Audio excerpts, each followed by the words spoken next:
Here are some heartbreaking crimes that are uncomfortable for everyone to witness, where parents went psycho on their own children. The most disturbing crimes ever committed by a mother. Megan Huntsman, a woman who hid 7 dead babies in cardboard boxes inside her garage for years. In April 2014, a man named Darren West returned to his home in Pleasant Grove in Utah. He had been gone for years, in prison. He and his wife, Megan Huntsman, had lived there together for years, and after returning, Darren was trying to clean up the garage. It was then that he saw a cardboard box taped up. The sign said, "Baby stuff, Megan's." When he opened it, he found a tiny dead baby wrapped in plastic. He was terrified and quickly called the 911. When the cops arrived, they searched the whole garage and were not prepared for what they'd find next.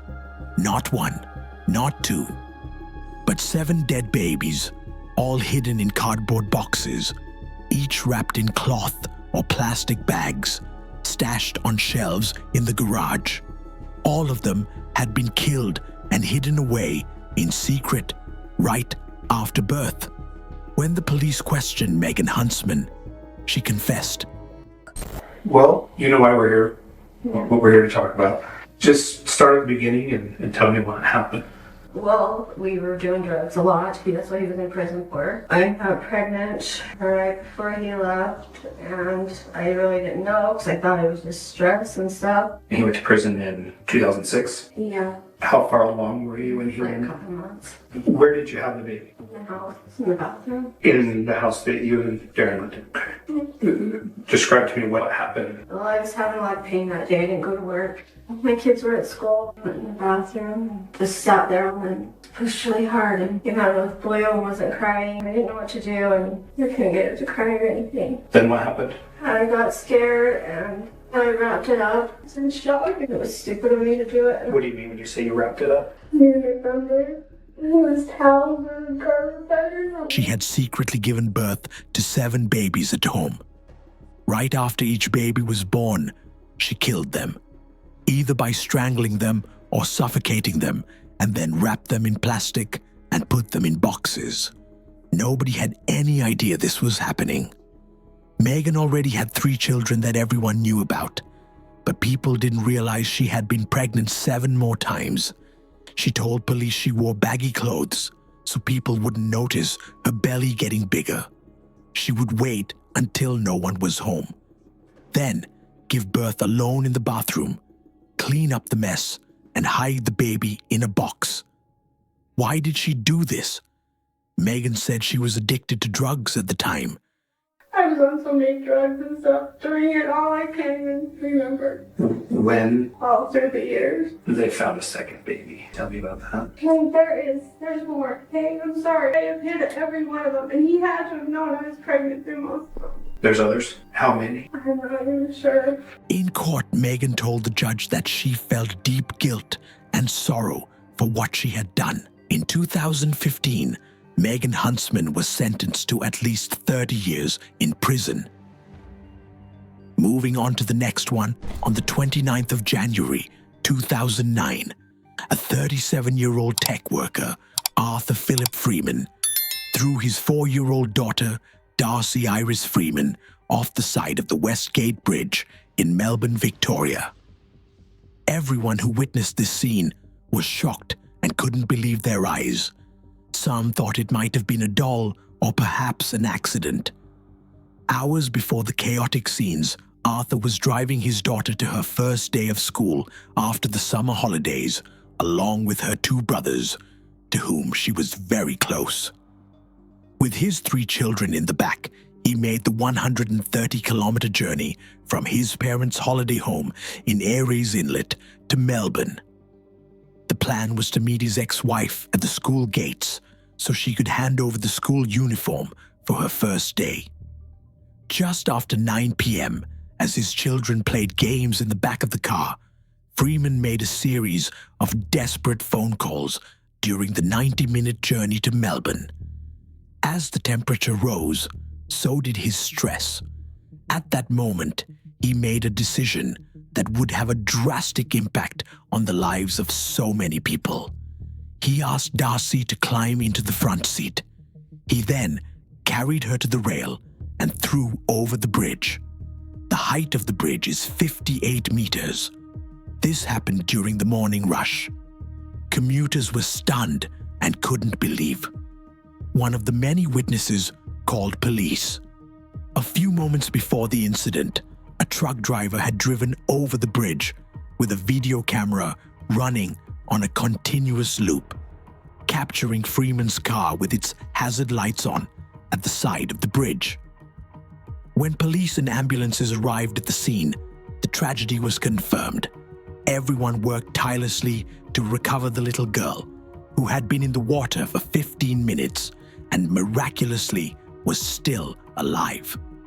Meanwhile, Freeman drove to the federal court, put money in the parking meter, handed over his two sons, and said the police arrived at the Commonwealth Law Courts at 10:30, and Arthur was transported back to the Homicide Squad office. He was deemed unfit for an interview at that time. Arthur Freeman killed Darcy in a fit of rage amid a bitter custody battle with his ex-wife. On the 11th of April 2011, Freeman was sentenced to life in prison for the murder with a minimum non-parole period of 32 years. A mother was caught drowning her kid in a bathtub by Albion police officer. Police responded to a frantic 911 call made by a 15-year-old girl on Saturday. She said her mother was doing unspeakable acts against her and her two siblings. The police officer broke down a bathroom door and rescued a 2-year-old girl being held underwater in the tub by her mother. An officer immediately grabbed the 2-year-old and took her to a different part of the house to begin performing CPR. They were rushed to the hospital. They had stab wounds and had been ingested with cleaning fluids. With the child hiding under the bed, the teen reported her mother saying only that she needed to fix the child. Records show the 34-year-old mother was charged with 2 counts of assault with intent to murder, 2 counts of first-degree child abuse, and 2 counts of second-degree child abuse. Edward Ricks, who appeared to have a chemical burn near her mouth, was arraigned Tuesday while laying on a bed in her jail cell. The court ordered a $500,000 cash surety bond. This next heartbreaking yet inspiring story of Oklahoma police officer Jody Thompson and his rescue of an abused child is a case that happened in April 2015. Poto Police Sergeant Jody Thompson responded to a child abuse call in Oklahoma. He arrived to find an 8-year-old boy, John, locked in a plastic bin. He was starved, beaten, and covered in bruises and burns. The boy weighed just 61 pounds, which was severely underweight for his age. The boy's father and stepmother, Sarah and Ryan Starr, were arrested for child abuse and neglect. Ryan Starr was sentenced to 25 years, and Sarah Starr received 23 years in prison. The officer Thompson, deeply affected, stayed with John at the hospital and later fostered him, eventually adopting him in 2016. Shockingly, while in the process of adopting John, Thompson and his wife learned that John's biological mother had just given birth to another baby, Paxton, in prison, who was also immediately placed in Thompson's care. He adopted both boys, giving them a loving home. Christy Flood was a 29-year-old mother, began babysitting a 2-year-old, Fallon Lynn Fridley, in August of 2020. This went on for 4 months, 3 days a week without an incident. But on December 9th, Fallon was found unresponsive in Christie's care before being rushed in the hospital. Various injuries on the toddler's body led to an investigation. At around 6:30 p.m., Christie finally messages Chris to say that everyone is home and safe. Chris replies with no problem and asks if she can FaceTime Fallon. 1 hour later when she did, from a very dim-lit room where Fallon appears to be propped up on the bed, Christy explains to Chris that Fallon has just woken up from a nap. Chris said the phone was roughly 5 feet from her daughter, and while she didn't notice anything visibly off, in the dim room, Fallon was not responding to her mother. This was out of character, according to Chris and Cameron. Then when Chris asked Fallon if she wanted to talk to Daddy and passed the phone to Cameron, the call suddenly ended. Cameron again suggested going and picking Fallon up, but Chris declined. A couple of hours later, at around 9:20 p.m., Chris receives a crying phone call from Kirsty, telling her that she needs to come to Christy's apartment. She claimed Fallon had hit her head on a slide and wasn't moving. Police were already on the scene working on the little girl. At this time, an officer got on the phone and asked if Chris and Cameron could meet them at the hospital. Chris demanded and begged to see her daughter. Fallon was alive, but doctor told her that injuries were not conducive to playground injuries. The CPR stopped and nurse gently picked Fallon and placed her into her mother's arms.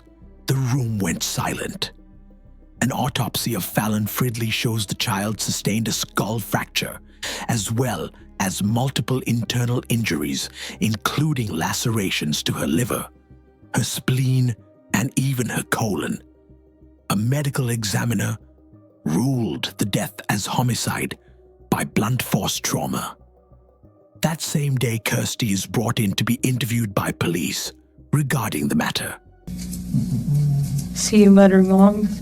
What's that? Met her mom? I did, yeah. She's obviously upset. I mean, I don't think there's any way to not be right now. Not be upset. Cameron? Cameron, him is too.